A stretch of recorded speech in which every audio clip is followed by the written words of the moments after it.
Well, one Missouri toddler was living the ultimate dream during a recent visitation at a recreation center. The 2-year-old was playing with some plastic balls while inside a claw machine. Steve Harris spoke with the mother about how it all went down. Cooper King is not a fan of microphones. No way. But he does like cars, candy, What would they?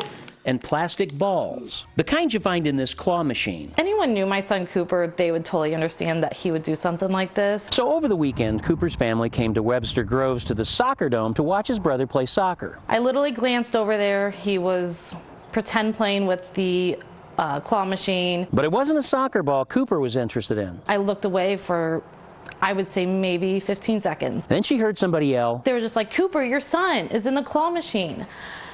And I just like, "You heard that right. Somehow, Cooper climbed into the claw machine.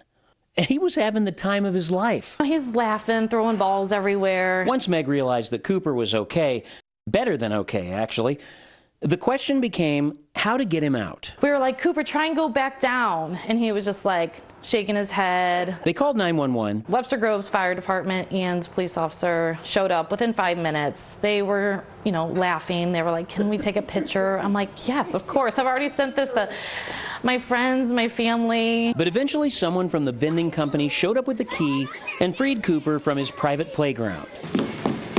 Now he's become a social media sensation. I didn't think it was going to go this big. Someone jokingly asked, why didn't they just use the claw to get Cooper out? I was going to comment back, I didn't have enough change since he used it all. At first, Meg was surprised by all the attention, but now she gets it. In today's world, I just think everyone needs something funny on their TV. And what's not funny about a 2-year-old playing in a claw machine?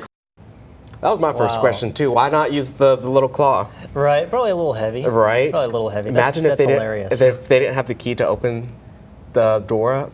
Yeah, that would be. Yeah, I mean, I guess you could probably have the kid go into the little thing where it drops. I'm sure the firefighters would have done something, right? Yeah, but thankfully it was. I think the key was the much safer route to go for sure. Man. I've always wanted to be inside one of those. Yeah. I don't think so anymore. Yeah, we're a little bit big. All right. Over